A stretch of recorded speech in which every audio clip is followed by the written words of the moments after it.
De repente todo mundo ficou cheio do Espírito Santo. Agora olha o que aconteceu. Esse também, pastor Marco, eu acho que é um problema na igreja. As pessoas lutam até receber. Quando recebe o poder, se incomoda. Eu imagino os 12 levantando e falando em línguas e batendo as mãos e pisando firme. Vamos fazer um culto agora. Lá na igreja, Paulo, no meio da rua. Aí eu aplico a história paralela a essa. A história paralela a essa diz que Paulo, no dia que orou por esses 12 homens, havia no centro de Éfeso uma apresentação de bruxos, uma apresentação de feitiçarias. Era uma espécie de show de magia. Éfeso também era uma capital de ocultismo. Paulo chama ele, junto com ele, os 12. 12 mais 1, que número é? Que número é? Todo mundo tem medo do número 13, porque acha que é azar. É azar para Satanás. Jesus também era 1 mais 12, 13. 13 homens que viraram o mundo de perna para o ar. Paulo pegou os 12 e foi para o centro de Éfeso. A história diz que havia 200.000 pessoas num show de magia. Pessoas olhando para frente, vendo os mágicos tirarem coelhos de cartola, elefante andar com um pezinho só, dançar balé, flutuar, levitar, trazer figuras de demônios, coisas assim. Os homens chupando picolé, comendo o seu algodão doce, fazendo aquilo. De repente, Paulo com os 12 do lado de cá disse: vamos começar um culto aqui. A história diz que Paulo começou a pregar e os irmãos falaram para ele: o que a gente faz, Paulo? Paulo diz assim: só sinta. Eu prego, e o que eu prego vai treinar o vosso espírito. E quando vocês sentirem Deus, deixa Deus tocar vocês. 13 homens e um destino. Ficaram tão cheios naquela tarde, começaram a orar em línguas. Os 13 aqui, cheios, começou a chamar a atenção das pessoas que estavam ali já tediosas. O povo já estava entediado com aquele show, que toda hora era a mesma coisa. Deixa eu dizer uma coisa: o mundo está um tédio. Os artistas da música não sabem mais o que fazer, estão regravando coisas lá da época da fornalha. Não há mais nada de novo. O ser humano quer consumir coisas novas e ninguém tem nada para apresentar. Aí quando aparece uma lacraia dançando a Eguinha Pocotó, vira um show, né? Vira um show business. Por quê? Porque o povo quer uma coisa nova. E o único povo da terra que tem uma novidade para dar, diz: que novidade é essa que você vem para a igreja e se tranca?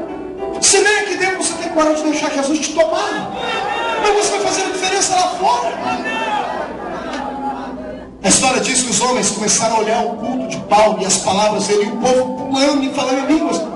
Pararam de olhar para os magos e viraram para cá. De repente, 200.000 pessoas estavam olhando para lá, passaram a olhar para cá, porque o evangelho atrai. Começou a acontecer milagres. Paulo começou a pregar, pessoas começaram a receber curas. O show da magia, que era o engodo, parou. Sabe quando vamos parar o show de Satanás? Sabe quando vamos bloquear o engodo dele? Quando nós mostrarmos ao mundo que nós temos poder e autoridade. Eu estou cansado de aos domingos ler, na segunda-feira no jornal, ou ver qualquer coisa assim, que um espiritualista, um gnosticista, um pai de um catimbozeiro, um pai, uma mãe de chiqueiro, foi na televisão e conversou com o morto, e que recebeu um livro, e que psicografou uma mensagem, e que fez um milagre com o espírito do Dr. Fritz, que fez. Eu estou cansado disso. Estou cansado de ver Satanás na mídia, e a gente só aparece na mídia por uma desgraça. Pastor roubou, pastor adulterou, igreja fez isso, e aí aparecemos na mídia. É hora de mudarmos essa situação. Pergunte para mim: como, pastor?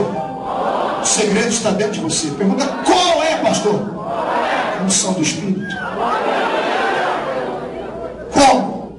Deixa Deus te usar. Seguindo. Não se assuste, porque a partir de amanhã coisas vão começar a acontecer na sua vida. Não fique se achando um ET quando você entrar dentro do circular amanhã e Jesus começar a te dar a revelação das pessoas que estão do seu lado. Não se assuste, não. Abra a boca e fala. Não se assuste quando Jesus te der a oportunidade, você está diante de algum global, porque aqui no Rio de Janeiro vocês têm mais oportunidade. Não se intimide com a beleza e com a forma deles. Deixa eles tomar. Não se assuste quando você ir na quintanda amanhã e a sua sombra tocar o paralítico que está lá muito tempo.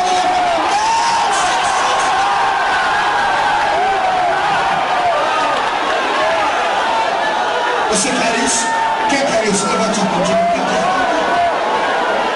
Então, em nome de Jesus, recebe essa palavra profética agora. Você não é mais o mesmo. A glória de Deus vai te acompanhar. Deus vai fazer um rebuliço por outro. Você passar a partir de agora. Se você quer isso, pega e fecha a sua mão. Dê um salto para cima e glória.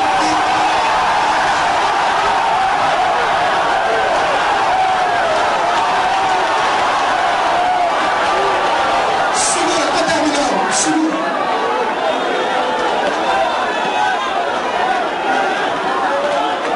Como a gente diz lá no interior de São Paulo, aquele culto de Paulo, mais os 12 versus os 200 mil, o bicho pegou. A unção de Paulo estava contagiante.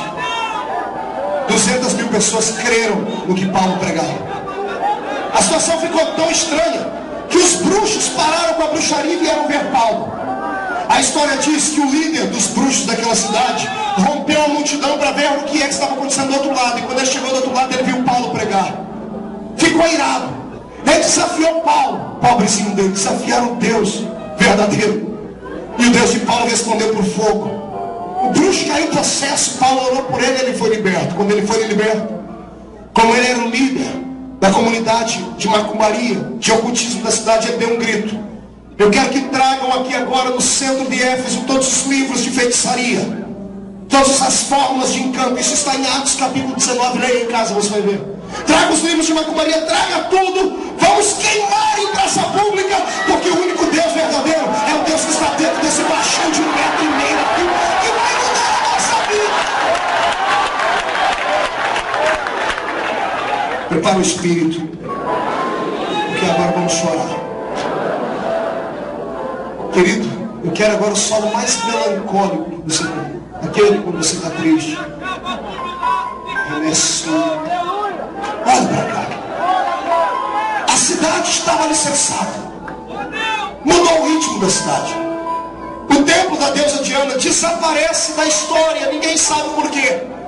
Até hoje a ciência, ou melhor a arqueologia e a história tentam explicar como é que uma das 7 maravilhas do mundo antigo desapareceu da história. Como é que o templo da deusa Diana virou frangalhos, esmiuçado. E por que essa deusa deixou de ser adorada?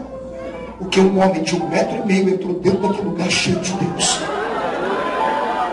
Nasceu ali a maior igreja que o mundo daquela época havia conhecido. A igreja de Éfeso foi uma igreja tão grande, tão poderosa, tão próspera, que ela sustentou em épocas difíceis a igreja de Jerusalém e outras igrejas mais. Paulo passou 3 anos e meio nessa cidade alicerçando, ensinando, pregando, profetizando. Imagine você congregar uma cidade com várias igrejas e ao todo mais de 200 mil crentes. Poxa, um jovem obreiro chamado Timóteo. Diga-me, seu irmão, Timóteo. Timóteo tinha 22 anos de idade.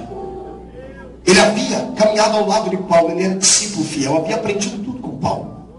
E ele começa a pregar na igreja, começa a ensinar, dar continuidade no que Paulo vai. A igreja vai prosperando, entra por um ritmo muito lindo.